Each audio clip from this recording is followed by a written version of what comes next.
नमस्कार दोस्तों, OSR technology में आपका बहुत बहुत स्वागत है। मेरा नाम विकास मदान है। आज इस वीडियो में हम डिस्कस करने जा रहे हैं सर्वर के बारे में।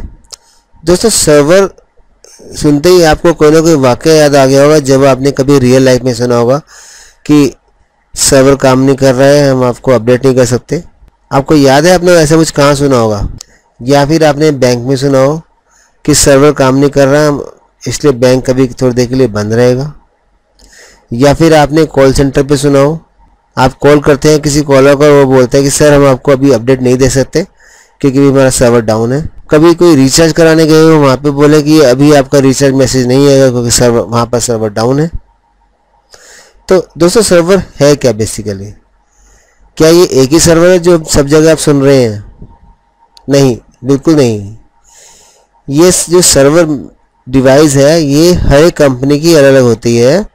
सर्वर की बहुत सिंपल सी परिभाषा है, बहुत सिंपल सी डेफिनेशन है। Server means a device, a system that provide the service to the client. जी हाँ, सर्वर एक ऐसा सिस्टम है, एक ऐसा कंप्यूटर है जो अपने क्लाइंट्स को सर्विस देता है। चलिए सर्वर के बारे में हम और डिटेल में पढ़ते हैं आगे। ये देखिए, जो आपके सामने इमेज आई है, ये सर्वर की इमेज है। सर्वर जो होता है बेसिकली मिड साइज़ का भी होता है, लार्ज साइज़ का भी होता है। ये डिपेंड करता है आप सर्वर के ऊपर कितना पैसा खर्च रहे हैं। तो अगर हम सिर्फ सर्वर के हार्डवेयर के बारे में पढ़ें तो सर्वर एक ऐसी हार्डवेयर मशीन है जिसकी जो कॉन्फ़िगरेशन होती है वो नॉर्मल डेस्कटॉप पे से ज़्यादा होती है। हर एक कंपनी का अपना अपना बजट होता है सर्वर परचेज करने के लिए। कोई कंपनी सर्वर को काफ़ी कॉस्टली खरीदती है जिसमें प्रोसेसर रैम काफ़ी ज़्यादा होगी। प्रोसेसर से मेरा मतलब है क्योंकि सर्वर में अलग अलग प्रोसेसर के मदरबोर्ड आते हैं। मतलब आप एक प्रोसेसर का भी सर्वर ले सकते हो, आप दो प्रोसेसर का भी सर्वर ले सकते हो, आप चार प्रोसेसर का सर्वर भी ले सकते हो और आप इससे ज़्यादा भी सर्वर परचेज कर सकते हो। सर्वर नॉर्मली असेंबल नहीं होता। यहाँ पर मेरा कहने का मतलब ये है कि हम ऐसा नहीं कि किसी कंप्यूटर की नियरेस्ट मार्केट से सर्वर का सामान ले और असेंबल कर दे। सर्वर जनरली डिज़ाइन किया जाता है और ब्रांडेड कंपनियां ही बनाती हैं, उनके वहाँ असेंबल होता है। हम लोग इसके पार्ट्स मार्केट से लेके असेंबल नहीं कर सकते। सर्वर को इस तरह से डिज़ाइन किया गया है, इसकी कूलिंग सिस्टम को, ताकि हम सर्वर को 24/7/365 डे चला सकें। तो चलिए और डिटेल में पढ़ते हैं हम सर्वर के बारे में। जैसे मैंने आपको बताया, server is a computer that provide services to the client computer and user of the network. देखिए, कभी आप अगर बैंक में गए हो तो बैंक में आपने देखा होगा, आप किसी भी काउंटर पर जाते हैं, आप कैश डिपॉजिट करा सकते हैं, किसी भी काउंटर पर जाके आप कैश विड्रॉ कर सकते हैं। वो बेसिकली होता क्या है, सभी जो कंप्यूटर्स होते हैं वो सर्वर से अटैच होते हैं। इसीलिए आपने बैंक में कभी सुना होगा कि सर्वर डाउन है। बेसिकली सर्वर डाउन एक्चुअली में नहीं होता, सर्वर से कनेक्टिविटी डाउन होती है, क्योंकि बैंक के पास एक सर्वर तो है नहीं, बैंक के पास तो मल्टीपल सर्वर्स होते हैं। तो होता क्या है, सर्वर से कनेक्टिविटी का जो सॉफ्टवेयर है वो सर्वर से कनेक्ट नहीं हो पा रहा होता, सिर्फ लिंक की वजह से। यहाँ पे लिंक का मतलब, तो अगर नेटवर्क का लिंक सर्वर से नहीं होगा तो सर्वर कनेक्ट नहीं हो पाएगा। इसलिए बैंक वाले आपको नॉर्मल बोल देते हैं कि सर्वर डाउन है। सर्वर जो नॉर्मली सर्विसेज प्रोवाइड करता है वो है email service, application service, data sharing service and internet services. Email service तो आपने सुना ही होगा, आप जो भी कुछ ईमेल भेजते हैं, रिसीव करते हैं, वो सब सर्वर के थ्रू होती है। एप्लीकेशन सर्विसेज बेसिकली वो होती हैं जो बैंक्स में यूज़ किए जाते हैं या फिर किसी इंश्योरेंस ऑफिस में, जहाँ पे होता क्या है कि सभी कंप्यूटर्स में, क्लाइंट्स कंप्यूटर में उनका सॉफ्टवेयर चल रहा होता है और उनका जो कनेक्टिविटी होती है वो सर्वर से होती है और सर्वर में उनका अपना मेन सॉफ्टवेयर होता है जिसके थ्रू सभी मशीन कनेक्ट होती है। डाटा शेयरिंग सर्विस का एग्जांपल सीधा सा है, जब आप कॉल सेंटर में फ़ोन करते हैं और आप कोई इन्फॉर्मेशन लेना चाहते हैं तो जो कॉल सेंटर्स में जो एम्प्लॉय आपकी कॉल सुनता है वो जो भी इन्फॉर्मेशन लेता है वो सर्वर से लेता है। और नेक्स्ट है इंटरनेट सर्विस। इंटरनेट सर्विस आप जानते ही हैं, अगर आप किसी ऑफिस में काम कर रहे हैं तो आप वहाँ पर एक सिस्टम में इंटरनेट कनेक्शन लगाते हैं और वहाँ से सभी को डिस्ट्रीब्यूट करते हैं। It has more powerful processor and more RAM and more storage space. देखिए, मैंने जैसे भी बताया था आपको, इसके अंदर जो प्रोसेसर होता है वो काफ़ी हैवी होता है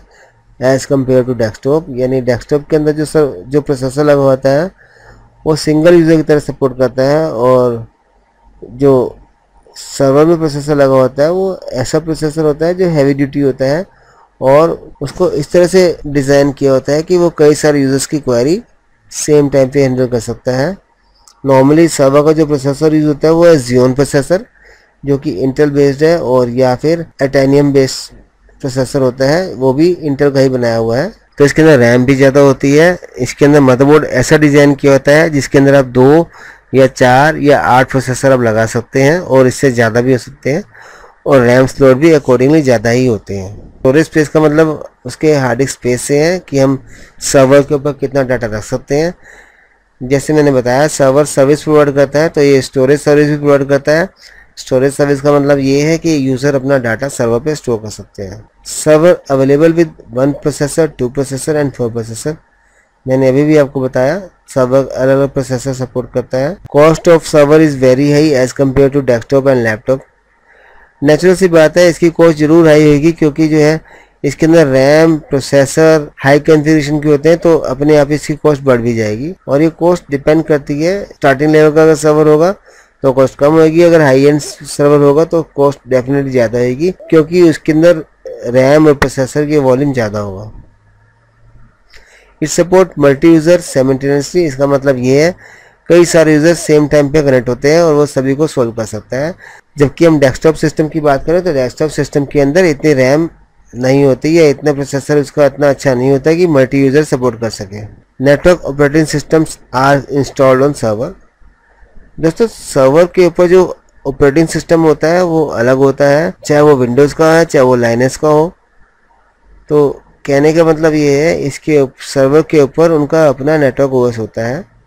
अगर आप नेटवर्क ओएस के बारे में ज़्यादा जानना चाहते हैं तो आप मेरे चैनल पे नेटवर्क ऑपरेटिंग सिस्टम की वीडियो देख सकते हैं। फिलहाल अगर मैं बताऊं तो सर्वर के जो एग्जांपल है वो विंडोज सर्वर 2012 और 2016 जो भी चल रहे हैं ज़्यादा। We can use server in different categories including print server, file servers, network servers and database server. तो जैसे मैंने भी ऊपर डिस्कस किया, एप्लीकेशन सर्वर भी है, ईमेल सर्वर भी है, इसके अलावा और भी कैटेगरीज हैं, जैसे हम प्रिंट सर्वर्स, फाइल सर्वर्स या नेटवर्क सर्वर्स और डाटाबेस सर्वर। दोस्तों, सर्वर कोई इस टाइप का आता नहीं है कि आपने सोचे कि प्रिंट सर्वर एक अलग आएगा या फाइल सर्वर एक अलग आएगा।